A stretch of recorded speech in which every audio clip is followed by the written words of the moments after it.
25e séance. Alors, à plusieurs reprises, vous m'avez entendu parler de la différence entre la philosophie de la nature et la métaphysique. Je vous ai jamais bien expliqué ce que c'était, c'est pas encore aujourd'hui, je vais le faire. Mais de temps en temps, comme ça, tout doucement, on y revient, on en reparle. En gros, la métaphysique, c'est beaucoup plus abstrait. Bon, donc la différence entre la cosmologie ou philosophie de la nature et la métaphysique. La métaphysique, je vous l'ai tout de même dit déjà, part de très très peu de choses. Il lui suffit d'une seule expérience, avec cette conclusion, il y a des êtres, ou je vous ai dit des êtres non, multiples et imparfaits, mais elle peut partir de moins encore que ça. Enfin, il y a quelque chose d'extrêmement pauvre, pourvu que ça ait tout de même une dimension expérimentale, on dirait existentielle dans un autre jargon, et la métaphysique, ça lui suffit pour démarrer. La philosophie de la nature, c'est la synthèse de toutes les sciences, avec l'épistémologie, que les sciences fabriquent elles-mêmes ou que la philosophie de la nature leur offre. Moi, je pense que c'est la philosophie de la nature qui doit offrir l'épistémologie aux sciences, c'est pas les sciences qui peuvent se donner elles-mêmes leur épistémologie et définir elles-mêmes la portée de ce qu'elles apportent, de ce qu'elles offrent aux hommes. Ça, c'est mon opinion, et je crois que c'est la vérité dans ce bol de clarté dont parlait Marinon. Bien. Mais la philosophie de la nature, donc, intègre des données beaucoup plus riches, comme vous le voyez. Alors, dans la philosophie de la nature, au niveau le plus élevé, je vous ai dit qu'on parlait des 4 causes. 2 causes pour constituer les êtres, qui expliquent l'existence des êtres corporels, des êtres qui changent, à savoir que il faut une cause matérielle qui subit le changement et une cause formelle qui, justement, détermine ce qu'un être est à un moment donné. Par exemple, un homme vivant, et puis 5 minutes plus tard, eh bien, un homme mort. C'est une autre forme, c'est une autre forme. C'est pas une autre forme vivante. Enfin, si, c'est une autre forme vivante, mais c'est pas la forme vivante d'un homme. Bien. Alors, pour constituer les êtres qui changent, les êtres corporels, il faut donc 2 causes, la cause matérielle, la cause formelle. Pour expliquer le changement, ça c'est pour expliquer ce que c'est qu'un être soumis au changement. Un être soumis au changement, c'est un être constitué de matière et forme. Cause matérielle, cause formelle. Pourquoi le changement intervient-il? Alors il faut 2 autres causes, la cause efficiente qui produit le changement, et la cause finale qui explique pourquoi la cause efficiente agit, qui est donc la cause des causes. La cause finale est présentée comme la cause la plus élevée. C'est la cause qui explique tout le reste.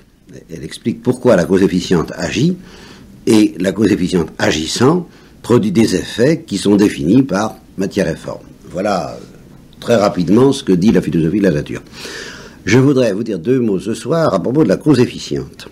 La cause efficiente, en cosmologie, en philosophie de la nature, c'est extrêmement difficile à définir. Les savants ont éliminé progressivement cette notion au cours du XIXe siècle, sous l'influence du positivisme, entre autres, et puis sous influence aussi de la mentalité américaine, enfin anglo-saxonne, qui est très différente du positivisme, mais qui la recoupe.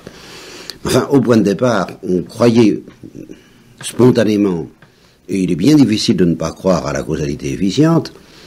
Quand on reçoit un coup de pied quelque part, on se demande qui a fait ça, c'est recherche d'une cause efficiente. Si on tape dans un ballon, le coup de pied qu'on tape dans le ballon est la cause efficiente de la trajectoire du ballon, c'est aussi bête que ça, la cause efficiente. Mais quand on cherche à creuser de manière plus profonde ce que c'est qu'une causalité efficiente, eh bien,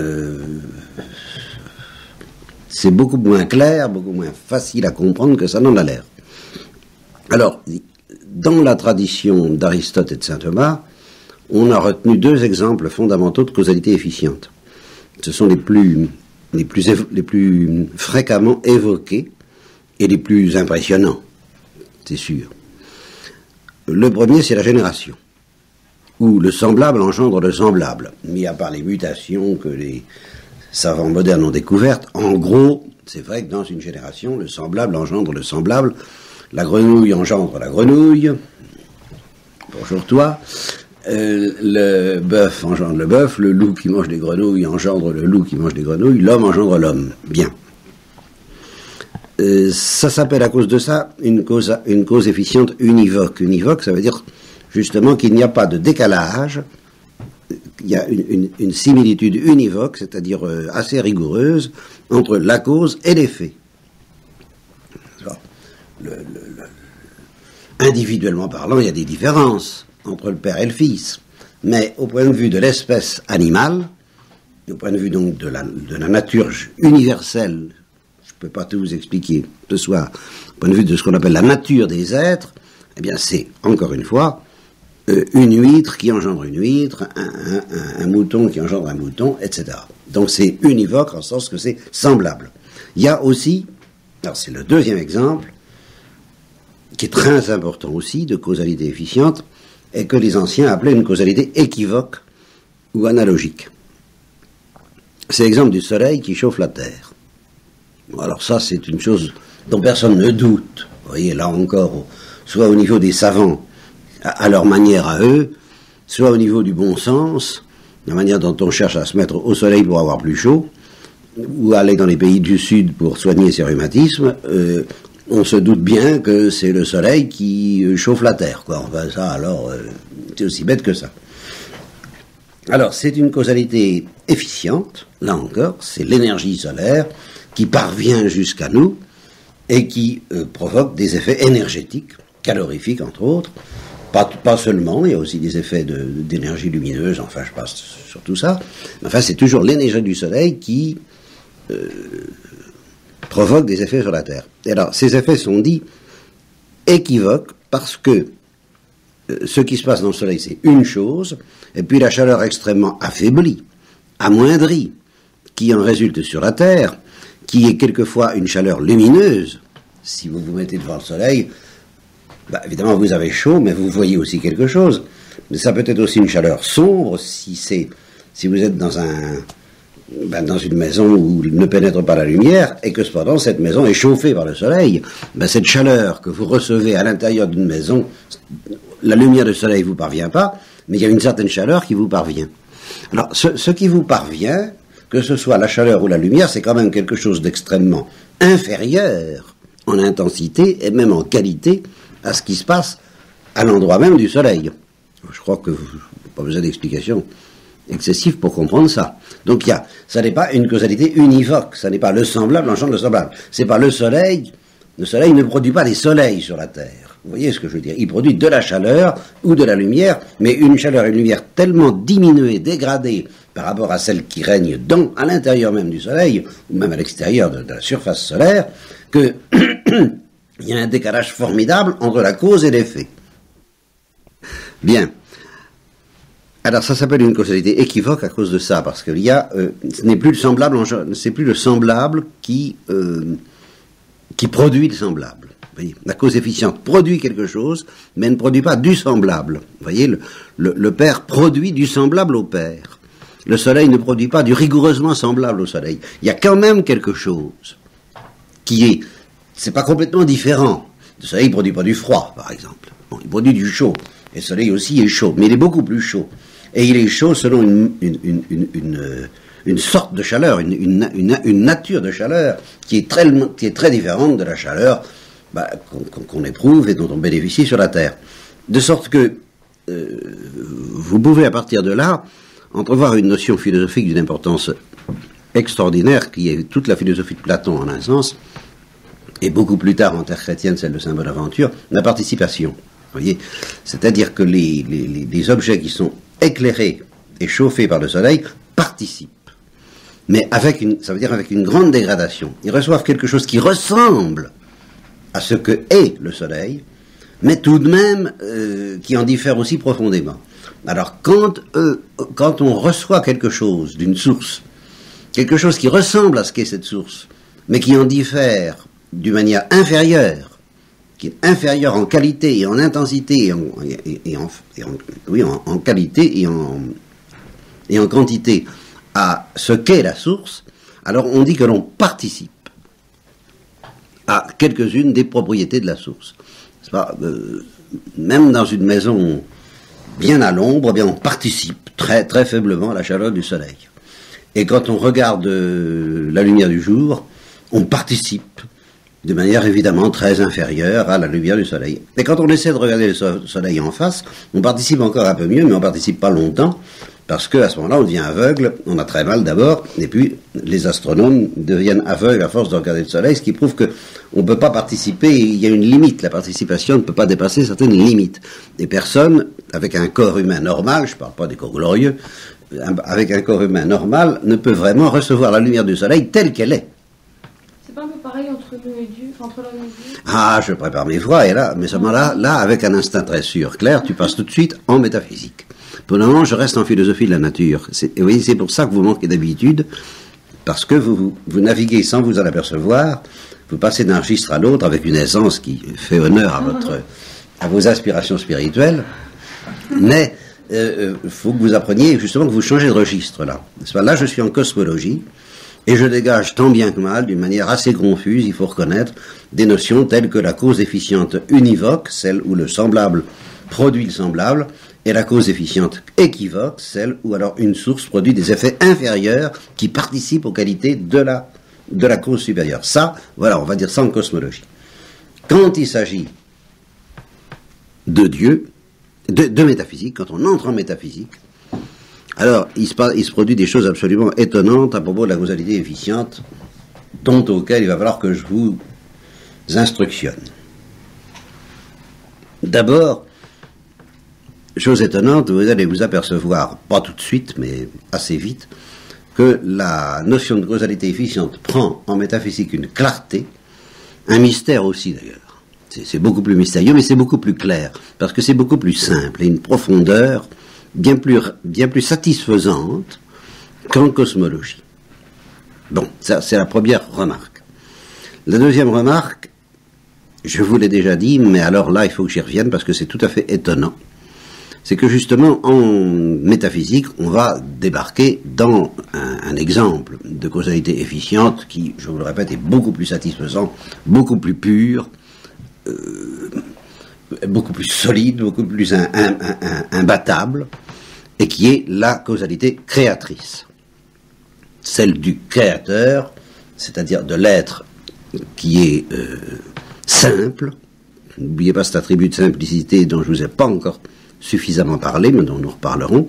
L'être qui n'est que être, l'acte qui n'est que acte, la perfection qui n'est que perfection, non, la source qui n'est que source, le bien qui n'est que bien, et alors qui produit, vous voyez, cause efficiente, des êtres participant d'une manière imparfaite, vous voyez la notion d'imperfection qui arrive ici, à toutes les perfections de la source.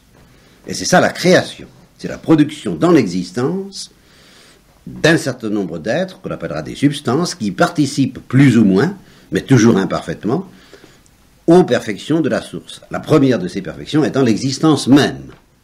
Parce que si elle n'existe pas, elle ne participe à rien du tout. Il faut exister pour participer.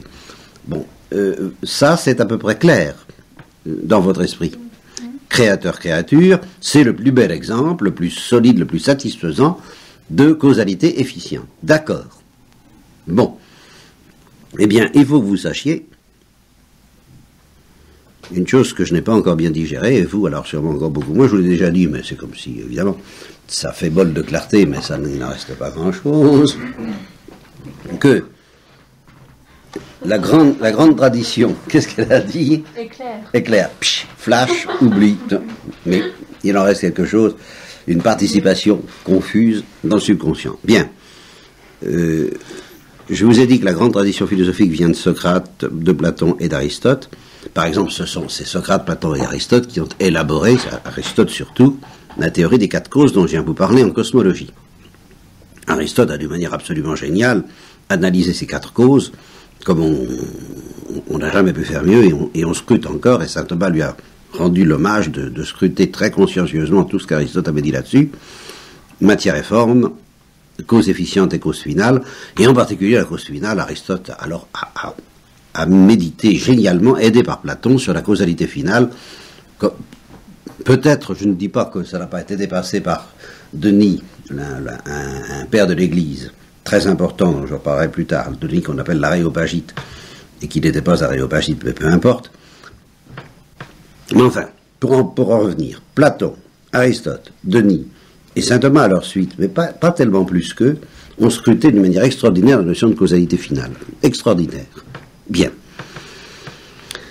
Mais, donc grâce à Aristote, qui lui-même avait déjà découvert, il avait découvert par exemple que Dieu était le souverain bien et la réalité profonde et immobile, immuable, celle qui dure, qui n'est pas soumise au changement, à cause de laquelle tout bouge dans l'univers. Et c'est ce qu'il appelait le moteur immobile, n'est-ce pas?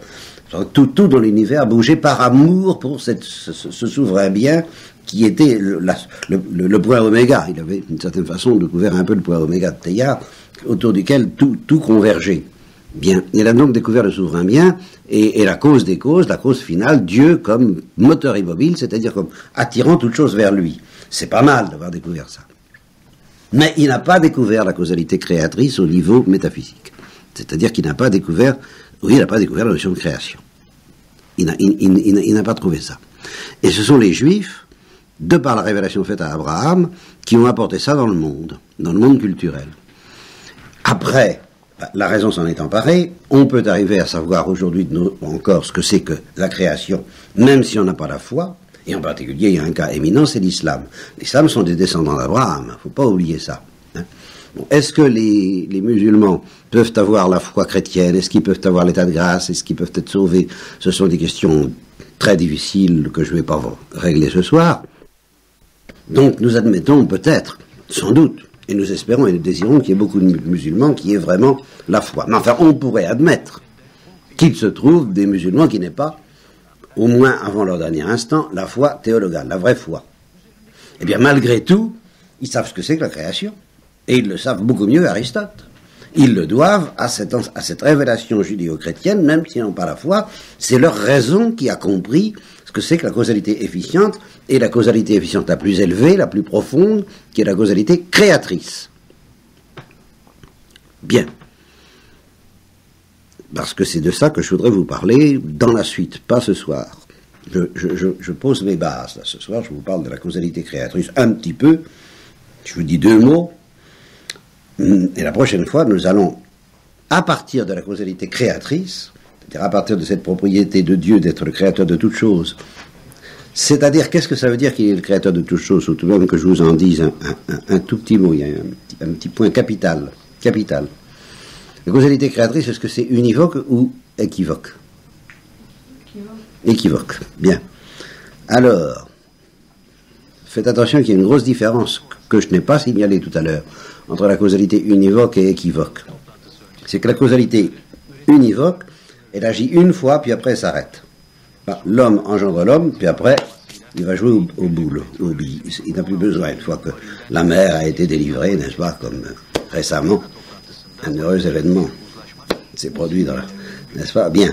Alors, une fois que les parents ont fait leur boulot, quoi, ils ont jusqu'au bout, il leur reste à faire leur travail d'éducateur, mais pas de géniteur, si j'ose dire, n'est-ce pas? Et chez les animaux, ben, ça dure pas longtemps le travail d'éducateur. C'est surtout le travail de géniteur. Une fois qu'il est terminé, là, ils ont fait leur tâche et ils ne sont plus causes.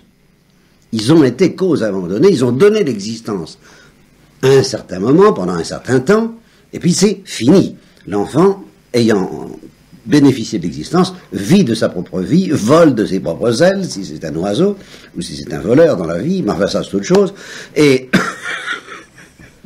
bien, mais il n'a plus besoin des parents pour ça. Bon, tandis que quand il s'agit du soleil qui éclaire, quand le soleil se couche, il cesse d'éclairer. Vous voyez la différence? C'est que cette causalité, là, il ne faut pas qu'elle s'arrête. Non, si Dieu se couchait, Eh bien, c'est toute la question, justement, parce que la plupart des chrétiens, avant que, du moins, l'Église, par la bouche d'un prêtre quelconque, ne prenne soin de les éclairer là-dessus, de leur donner un bol de clarté, ils s'imaginent, au commencement, Dieu créa la terre, et puis le 7e jour, il se reposa. Voilà, vous comprenez? Je vous ai donné l'existence, débrouillez-vous, vous n'avez plus besoin de moi. C'est tout de même un peu comme ça que beaucoup de gens pensent. Et ainsi, ils assimilent plus ou moins, ne méprisons pas trop ces pauvres esprits de Chamarilon. Eh ben, j'ai été comme ça moi-même, au commencement du créa le ciel et la terre, et puis c'est fait. Une fois que je t'ai donné l'existence, t'as plus besoin de moi. Comme mon père, une fois qu'il m'a donné l'existence, je n'ai plus besoin de lui. C'est comme ça qu'on peut penser normalement. Et je te surprendrai de temps en temps penser ça. Il m'a donné l'existence, puis maintenant l'existence, elle me colle à la peau. Oui, c'est pas tout à fait la même chose que d'être illuminé par le soleil. Exister, ça ne veut pas dire recevoir l'existence à tout instant du soleil. Eh bien, si. Voilà la vérité métaphysique qu'il faut se mettre dans le crâne, c'est que si Dieu avait un instant de distraction, et que ainsi il se couchait derrière l'horizon et qu'il oublie de te donner l'existence pendant quelques secondes, tu retomberais immédiatement dans le néant. Tandis que ton père, il peut avoir des instants de distraction, et Dieu sait s'il n'en manque pas. Et ça ne t'empêche pas d'exister, ma foi. D'exister plus ou moins bien, mais enfin d'exister. D'accord, vous voyez bien. Donc la causalité équivoque, elle, doit constamment s'exercer pour que l'effet reçoive l'influence, justement, et pour que l'effet existe, tout simplement, pour que l'effet est produit. Eh bien, la causalité créatrice, donc, étant une causalité équivoque, et la plus noble de toutes, et la plus élevée de toutes, doit s'exercer constamment pour que nous existions. À tout instant, notre existence ne doit pas être comparée à quelque chose que nous posséderions, et comme nous possédons la vie que nous ont pas donné nos parents, mais quelque chose que nous recevons comme la lumière que nous recevons du soleil. C'est constamment cette image-là et cette idée-là qu'il faut avoir présente à l'esprit quand il s'agit de la causalité efficiente de notre existence, ou de la causalité créatrice, ou du fait que nous sommes des créatures qui recevons l'existence de Dieu. Ça, c'est capital pour ce que j'aurai à vous dire après. Nous enchaînerons là-dessus la prochaine fois, mais avant de terminer, je voudrais vous dire quelque chose. Je vous ai parlé de la causalité univoque, la génération, et puis je vous ai parlé de la causalité équivoque, l'illumination par le soleil, et puis la création. Quand il s'agit de Dieu, je n'ai envisagé que la causalité équivoque. Et il n'y a que cette causalité-là, la causalité créatrice. Mais il y a quelque chose en Dieu, et là je parle en théologien, là. Je ne parle plus en philosophe, donc entre chrétiens. Il y a quelque chose en Dieu qui ressemble d'une manière extrêmement élevée à la causalité univoque. Est-ce que vous pouvez me dire ce que c'est? C'est pas qu'il nous donne une âme? Non, ça c'est encore équivoque. Je pense bien que... Pardon? Qu'est-ce que tu dis? Il est père. Ah bah oui, mais ça veut dire qu'il est... Ça veut dire qu'il est ton père. Non, mais il a quand même...